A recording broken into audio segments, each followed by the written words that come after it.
আমাদের মূল লক্ষ্য বা টার্গেট, আমরা যখন অতীতে অর্থাৎ বিএনপি বাংলাদেশ জাতীয়তাবাদী দল শহীদ রাষ্ট্রপতি জিয়া রহমানের নেতৃত্বে এবং পরবর্তীতে দেশনেত্রী খালেদা জিয়ার নেতৃত্বে আমরা যতবার দেশ পরিচালনার সুযোগ পেয়েছি বাংলাদেশের জনগণের সমর্থনকে নিয়ে, আমরা প্রতিবার চেষ্টা করেছি এই দেশের মানুষের ভাগ্যের পরিবর্তন ঘটাতে, দেশটাকে এগিয়ে নিয়ে যেতে আমরা চেষ্টা করছি মানুষের যাতে কিছুটা বেটার থাকে, মানুষ কিছুটা ভালো থাকে।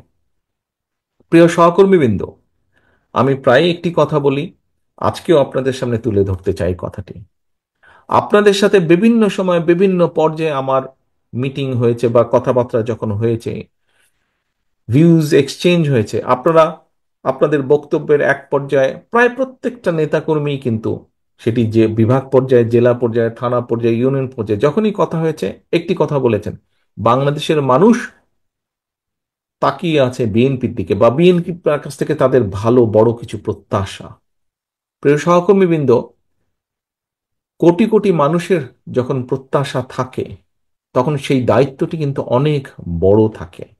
আজকে দেখুন, আপনি নিজে যখন বের হন আপনার এলাকায়, তখন কিন্তু এই বর্তমান প্রেক্ষাপটে আপনি একজন ইউনিয়নের নেতা হন, আপনি থানা, পৌরসভা, উম, উপজেলা, জেলা, যেই পর্যায়ে আপনি নেতা হন না কেন, আপনি বিএনপির মূল দলের নেতা হন অথবা আপনি অঙ্গ সহযোগী সংগঠনের নেতা হন, আপনি যখন ঘর থেকে বের হন, আপনার আশেপাশের সাধারণ মানুষ যারা আপনাকে জানে যে আপনি বিএনপির সাথে সম্পৃক্ত, বিএনপির রাজনীতি করেন, দেশনেত্রী খালেদা জিয়া, শহীদ রাষ্ট্রপতি জিয়া রহমানের রাজনীতি আপনি করেন, আপনাকে সালাম দিয়ে কিন্তু জিজ্ঞেস করে, ভাই কি অবস্থা, দেশের কি অবস্থা, কি হবে, নির্বাচন কবে হবে, জিজ্ঞেস করে না এরকম প্রশ্ন উত্তর? আপনাদেরকে জিজ্ঞেস করে। আপনারা যারা মিল কারখানা পরিচালনা করেন, আপনাদেরকে আপনাদের অন্য মিল কারখানার মালিক তাদের সাথে দেখা হলে জিজ্ঞেস করে, কি ভাই কি অবস্থা, দেশে নির্বাচন কি হচ্ছে, নাহলে তো ব্যবসা বাণিজ্য ঠিকভাবে হচ্ছে না, সবকিছু থেমে আছে। অর্থাৎ আপনারা যারা যারা শিক্ষকতা করেন, অন্য সহকর্মীবৃন্দ আপনাদের জিজ্ঞেস করে, কি ভাই কবে নির্বাচন হবে, কিভাবে কবে হবে। কেন আপনাদেরকে জিজ্ঞেস করে?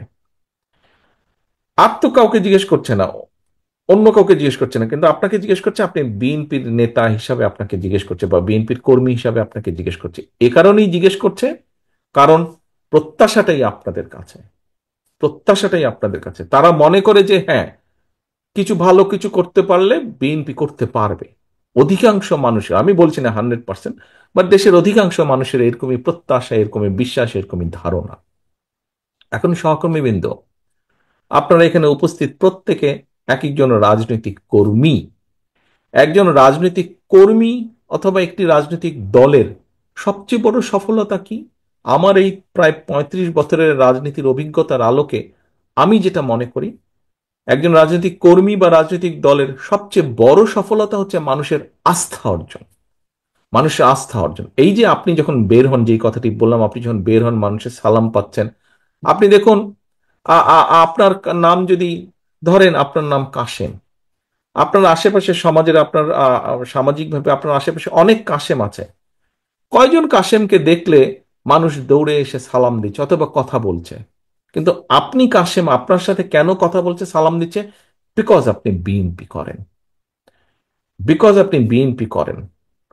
আপনার সাথে অথবা তার সাথে, সেই ব্যক্তিটির সাথে যারা সালাম দিচ্ছে, যাদের কনসার্ন আছে, যারা জানতে চাইছে, তাদের, তারা মনে করে যে তাদের ভাগ্যের সাথে আপনার একটি বিষয় জড়িত আছে, আপনার কথাবার্তা, উঠা বসা, আপনার বক্তব্য, বিবৃতি, আপনার কাজকর্মের সাথে তাদের ভাগ্য কম বেশি জড়িত আছে, তাদের ভবিষ্যৎ জড়িত আছে, সেজন্যই আপনাকে জিজ্ঞেস করে, আপনার উপর আস্থা রাখতে পারে, ভরসা রাখতে পারে।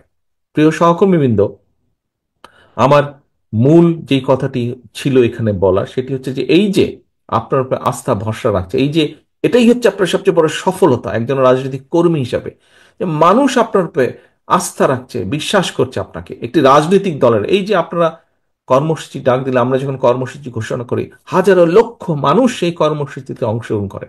কেন? মানুষের আস্থা বা বিশ্বাস। এখন সহকর্মীবৃন্দ, এই বিশ্বাস, আপনি যে পর্যায়ের নেতা হন, বিশ্বাস রাখুন মনের মধ্যে, আপনি যে পর্যায়ের নেতা হন সেটি বিষয় নয়।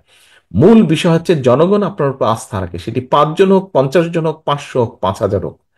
আপনার উপরে মানুষ আস্থা রাখছে। আপনি যে পর্যায়ের নেতা হন, ইউনিয়ন, গ্রাম, ওয়ার্ড, পৌরসভা, থানা, জেলা, যাই হন না কেন, আপনার উপরে মানুষ আস্থা রাখছে। আপনি বিএনপির হন, আপনি ছাত্র দলের হন, আপনি মূল দলের হন, আপনি যুব দল, স্বেচ্ছাসেবক না, মহিলা দল, কৃষক দল, যেটাই হন না কেন, আপনার উপর আস্থা রাখছে। এটাই হচ্ছে আপনার সবচেয়ে বড় সফলতা বা সবচেয়ে বড় বিষয়, আপনার রাজনৈতিক অর্জন সফলতা। এখন এই আস্থা তো ধরে রাখার দায়িত্ব জনগণের নয়, এই আস্থা ধরে রাখার দায়িত্ব আপনার, আমাদের সকলের। আপনি হচ্ছেন আপনার এলাকায় বিএনপির অ্যাম্বাসাডর, বিএনপির রাষ্ট্রদূত। আপনি আপনার এলাকায়, আপনাকে দিয়ে মানুষ বিএনপিকে বিচার করবে, আপনাকে দিয়ে মানুষ বিএনপিকে চিন্তা করবে। কাজে আপনি কি তখন মনে করবে যে আপনি ভালো হলে বিএনপি ভালো, আপনি খারাপ হলে বিএনপি খারাপ। আমি জানি না আপনারা কথাটা বুঝতে পারছেন কিনা, বাট কথাটা সহজ এবং সিম্পল। আপনাকে দিয়ে মানুষ বিএনপিকে বিচার করবে। কাজেই প্রিয় সহকর্মী নেতৃবৃন্দ, আজকে আপনারা এই যে প্রশ্নগুলো করেছেন, আমাকে করেছেন, মঞ্চকে প্রশ্নগুলো অনেক করেছেন, আপনি আপনার কনসার্ন থেকে প্রশ্ন করেছেন। আপনি ফিরে গিয়ে আপনার সেই মানুষগুলোকে বলবেন আপনি যে আমি এই প্রশ্নে, তারা এই বলেছে আমাকে। এই যে আপনার কনসার্ন, এই যে আপনার জানতে চাওয়া, আপনি তো নিজের জন্য জানতে চাননি, আপনি দলের কাছে জানতে চেয়েছেন, আমার কাছে জানতে চেয়েছেন, দলের দায়িত্বপ্রাপ্ত হিসাবে আপনি মঞ্চে যারা দায়িত্বপ্রাপ্ত তাদের কাছে জানতে চেয়েছেন কেন? যাতে আপনি গিয়ে জবাব দিতে পারেন যে আমি কৃষি সম্পর্কে এই জানতে চেয়েছি কৃষক ভাইদের জন্য, আমি শিক্ষা সম্পর্কে জানতে চেয়েছি ছাত্র বা শিক্ষকদের জন্য, এই কারণে আমি জানতে চেয়েছি। অর্থাৎ আপনার এই কনসার্ন থেকে আপনি জানতে চেয়েছেন। এখন প্রিয় সহকর্মীবৃন্দ, আপনাকে আরেকটি বিষয়ে সচেতন থাকতে হবে, আরেকটি বিষয়ে কনসার্ন থাকতে হবে। আমি প্রায় প্রত্যেকটি অনুষ্ঠানে, কর্মশালায় বলছি, একটি কথা বলছি: জনগণকে সঙ্গে রাখুন, জনগণকে সাথে রাখুন। আমরা কিন্তু সবসময় বলেছি আমরা আমিডামির নির্বাচনে বিশ্বাস করি না। আমরা একটি রাজনৈতিক দল, নির্বাচনে আমরা যাব, নির্বাচন আমরা করব, নির্বাচন আমরা চাইব, এখানে লুকোছাপার কোনো ব্যাপার নেই, এটা নর্মাল সিম্পল। জনগণের সমর্থন আমরা পাবো, বেশি পেলে আইন অনুযায়ী, নিয়ম অনুযায়ী, দেশের সংবিধান অনুযায়ী যা হবার সেটিই হবে।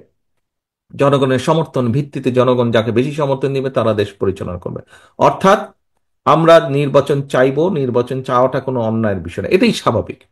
এখন নির্বাচনকে যদি ফেস করতে হয়, আমরা আমিরামি নির্বাচনে তো বিশ্বাসী না, আমরা আহ, আমরা নিশিরাতের নির্বাচনেও বিশ্বাসী না, আমরা ভোট ডাকাতের নির্বাচনেও বিশ্বাসী না। আমরা একটি স্বচ্ছ স্বাভাবিক নির্বাচনে বিশ্বাসী, যেখানে মানুষ নির্ভয় নির্দ্বিধায় ভোট দিবে। আমরা সেই নির্বাচনে বিশ্বাসী, মুক্তভাবে ভোট দিবে। এখন সহকর্মীবৃন্দ, মানুষ যখন নির্বাচনে ভোট দিবে নির্দ্বিধায় নির্ভয় ভোট দিবে, নির্ভয় ভোট দিবে। আমাদের একজন সহকর্মী এখানে সংবাদপত্রের স্বাধীনতা নিয়ে কথা বলেছেন। আপনি চাইছেন যে আমাদের কি পদক্ষেপ, কি পরিকল্পনা সংবাদপত্রের স্বাধীনতা নিশ্চিত করার। আমাদের তো একই সাথে পরিকল্পনা আছে যে কোনো মূল্যে এই দেশের মানুষের ভোটের অধিকারকে রক্ষা করা, ভোটের অধিকারকে রক্ষা করা। বাক স্বাধীনতা যেমন হচ্ছে ভোটের অধিকারকে রক্ষা করা। কাজেই মানুষ যখন ভোটের অধিকার রক্ষা করবেন, মানুষ তখন নির্দ্বিধায় ভোট দিবে। যেহেতু আমরা বিশ্বাস করি না নিশিরাতের নির্বাচনে, আমরা বিশ্বাস করি না আমির নির্বাচনে, কাজেই মানুষকে মুক্তভাবে ভোট দিতে হবে। এবং মুক্তভাবে যখন ভোট দিবে মানুষ, তখন কিন্তু মানুষ অনেক কিছু বিবেচনা করবে, চিন্তা ভাবনা করবে, তারপরে সে ভোট দিবে। এবং তার সেই চিন্তা ভাবনাকে যদি আপনার পক্ষে রাখতে হয়, তাহলে কিন্তু জনগণের আস্থা আপনার পক্ষে থাকতে হবে। আপনার প্রতি জনগণের আস্থা রাখতে হবে, এবং জনগণের আস্থা যদি আপনার পক্ষে রাখতে হয়, তাহলে আপনার আচার আচরণ, কথাবার্তা, সকল কিছু সেরকম থাকতে হবে। প্রিয় সহকর্মীবৃন্দ, আগেই একটি কথা বলেছি, আপনি হচ্ছেন আপনার এলাকায় জনগণের প্রতিনিধি। আপনার এলাকায় জনগণের প্রতিনিধি। আপনি এত বছর যখন কষ্ট করেছেন, এত, এখানে যারা উপস্থিত আছেন 3 জেলার, আমার কাছে তো মনে হয় এখানে যারা, যেই কয়টা মানুষ উপস্থিত আছেন এখানে, হিসাব মতে আজকে আপনারা উপস্থিত আছেন আহ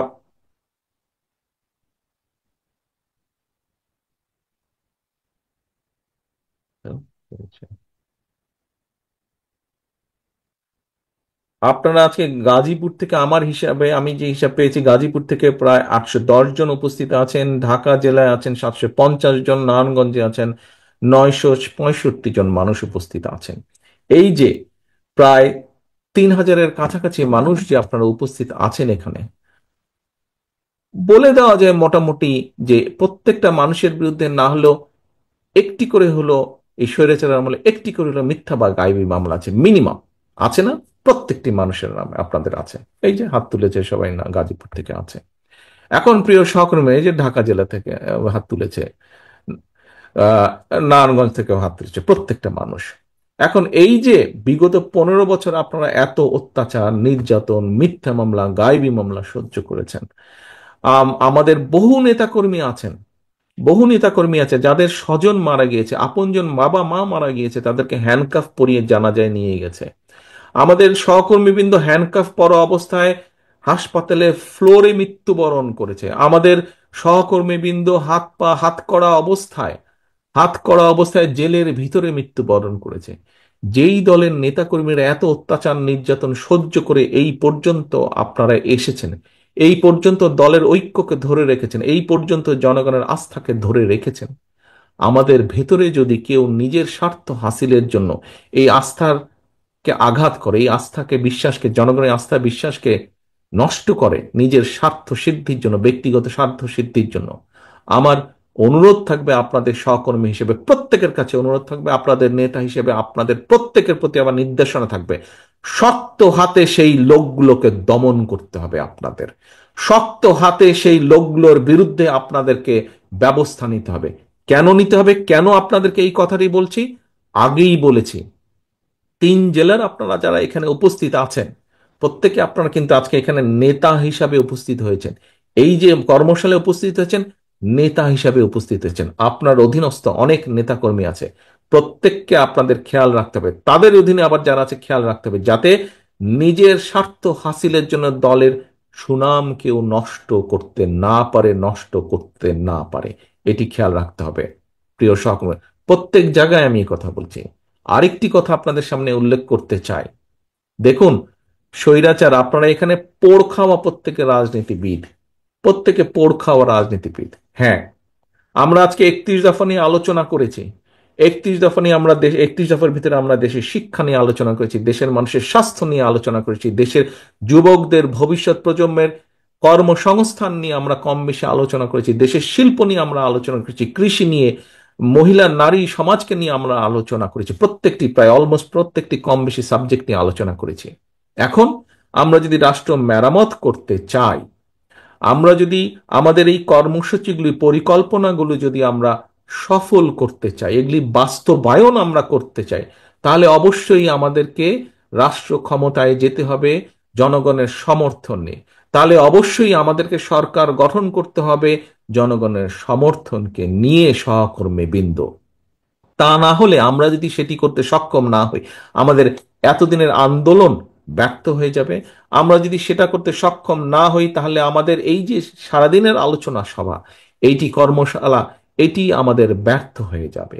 প্রিয় সহকর্মীবৃন্দ, আমরা দেশ নিয়ে যেই চিন্তা ভাবনা করছি, দেশের মানুষকে নিয়ে যেই চিন্তা করছি, যেই কর্মসূচিগুলো দিয়েছি আমরা 31 দফার ভিতরে, এগুলোকে সফল করতে হলে আমাদেরকে জনগণের সমর্থন প্রয়োজন, জনগণের আস্থার ভিতরে আমাদেরকে থাকতে হবে।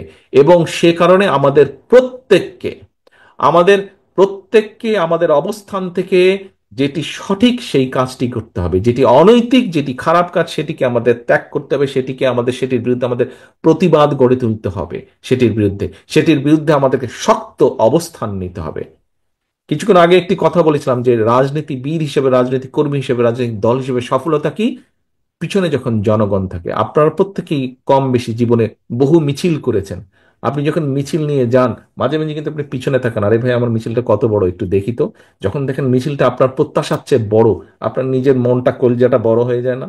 দেখতে ভালো লাগে না?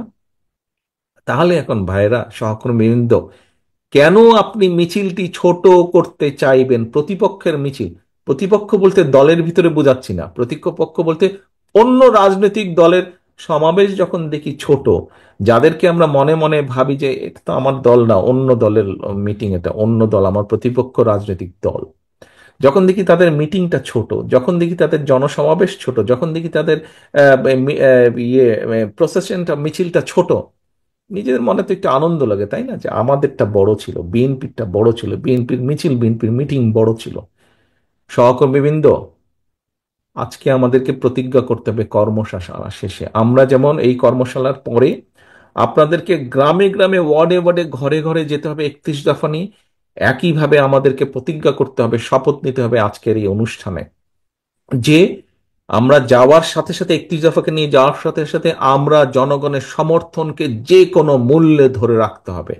কারণ বারে বারে বলেছি, আবার বলছি, প্রতিপক্ষের মিছিল সমাবেশ ছোট, আমাদেরকে আনন্দ দিচ্ছে, কিন্তু কোনোভাবেই যাতে আমাদেরটা ছোট না হয়। কারণ আজকে আপনারা যেটা বক্তৃতা বিবৃতিতে বলেন, অনেকেই এখানে বলেছেন, বিএনপি এই মুহূর্তে ইনশাল্লাহ আল্লাহর রহমতে বাংলাদেশের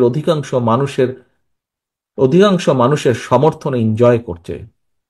কাজেই এটা অনেকের হিংসার কারণ হয়ে দাঁড়িয়েছে, অনেক রাজনৈতিক দল অনেকের হিংসার কারণ হয়ে দাঁড়িয়েছে, এবং অনেক ষড়যন্ত্র শুরু হয়েছে। সবসময় দেখেছেন, সবসময় আপনারা খেয়াল করে দেখুন, যারা এই দলের সাথে বহু বছর যাবৎ জড়িত আছেন, এখানে আমার সামনে অনেকে উপস্থিত আছেন যারা শহীদ জিয়ার সময় থেকে এই দলে জড়িত আছেন। আমরা সেই 81 সাল থেকে দেখেছি, 81 সালের আগে থেকে দেখেছি কিভাবে জাতীয়তাবাদী দলের বিরুদ্ধে বিভিন্ন সময় ষড়যন্ত্র হয়েছে, দেশের ভিতরে এবং দেশের বাইরে, আন্তর্জাতিকভাবে। কাজে ষড়যন্ত্র কিন্তু থেমে থাকে নাই। এবং এই দলের বিরুদ্ধে ষড়যন্ত্র যখন হবে, ধরে নিতে হবে আপনাকে, সেই ষড়যন্ত্র শুধু এই দলের বিরুদ্ধে না, সেই ষড়যন্ত্রের অংশের মধ্যে আছে আরেকটি ষড়যন্ত্র, যেটি হচ্ছে এই বাংলাদেশের বিরুদ্ধে, বাংলাদেশের স্বাধীনতার বিরুদ্ধে, সার্বভৌমত্বের বিরুদ্ধেও ষড়যন্ত্র অব্যাহত রয়েছে, থেমে যায়নি। স্বৈরাচার পালিয়ে গেছে, স্বৈরাচারের মাথা পালিয়ে গিয়েছে, কিছু কিছু ছোট ছোট মাথাও পালিয়ে গিয়েছে, কিন্তু লেজ শরীরের অনেকাংশ অবশিষ্ট রয়ে গিয়েছে। তারা কিন্তু ভিতরে ভিতরে ষড়যন্ত্র করছে। কাজে আপনাদেরকে এ ব্যাপারে অ্যালার্ট থাকতে হবে, প্রিয় সহকর্মীবৃন্দ। 31 দফা পৌঁছে দিবেন ঘরে ঘরে। ষড়যন্ত্রের ব্যাপারেও আপনাকে অ্যালার্ট থাকতে হবে। ষড়যন্ত্রের অংশ হিসাবে আমাদের ভিতরে অনেককে এজেন্ট ঢুকিয়ে দিয়েছে, এইগুলা ব্যাপারেও আমাদেরকে অ্যালার্ট থাকতে হবে সহকর্মীবৃন্দ। সেই জন্যই আমি বলেছি, আপনারা আজকে যারা এখানে উপস্থিত হয়েছেন, আপনারা প্রত্যেকে এক একজন নেতা হিসাবে উপস্থিত হয়েছেন, আপনাদেরকে চোখ কান খোলা রাখতে হবে। সহকর্মীবৃন্দ, আগামীর যে নির্বাচন হবে, আগামীর যে নির্বাচন হবে, আপনাদেরকে আমি 100% গ্যারান্টি দিয়ে বলতে পারি, কেউ যদি মনে মনে ভেবে থাকেন আরে এখানে তো প্রধান প্রতিপক্ষ নাই অথবা দুর্বল হয়ে গেছে, নির্বাচন খুব সহজ হবে, no, no, no and no. এই নির্বাচন অতীতের যে কোনো নির্বাচনের থেকে অনেক অনেক অনেক কঠিন হবে, অনেক কঠিন হবে। কাজে নিজেদেরকে সেইভাবে সহকর্মীবৃন্দ প্রস্তুত করুন, নিজেদেরকে সেভাবে প্রস্তুত করুন যে আগামীর যে কঠিন নির্বাচন, সেটি জনগণের সমর্থন নেই, সেই নির্বাচনের পুলসারাত যাতে আমরা পার হতে পারি, সেইভাবে নিজেদেরকে প্রস্তুত করুন। সেজন্যই আমি সবসময় বলছি, জনগণের সঙ্গে থাকুন, জনগণকে সঙ্গে রাখুন।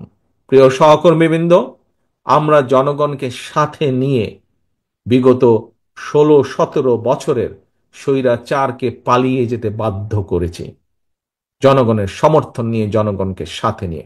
ইনশাল্লাহ আমরা জনগণের আস্থা ধরে রেখে, জনগণের সাথে নিয়ে, জনগণকে সঙ্গে নিয়ে, জনগণের সমর্থন নিয়ে আগামীতে আমরা দেশ পরিচালনার যোগ্যতা আমরা অর্জন করতে সক্ষম হব, এই আমার দৃঢ় বিশ্বাস, এই আমাদের দৃঢ় বিশ্বাস। আসুন আমরা যাতে আমাদের আজকের এই 31 দফাকে ভবিষ্যতে 31 দফায় যা আমরা উল্লেখ করেছি সেই মোতাবেক যাতে আমরা জনগণের কল্যাণে, রাষ্ট্রের কল্যাণে, দেশের কল্যাণে আমাদের পরিকল্পনাগুলোকে বাস্তবায়িত করতে পারি, তার জন্য যে যে পদক্ষেপ গ্রহণ করা প্রয়োজন আমরা সেই পদক্ষেপগুলি গ্রহণ করব।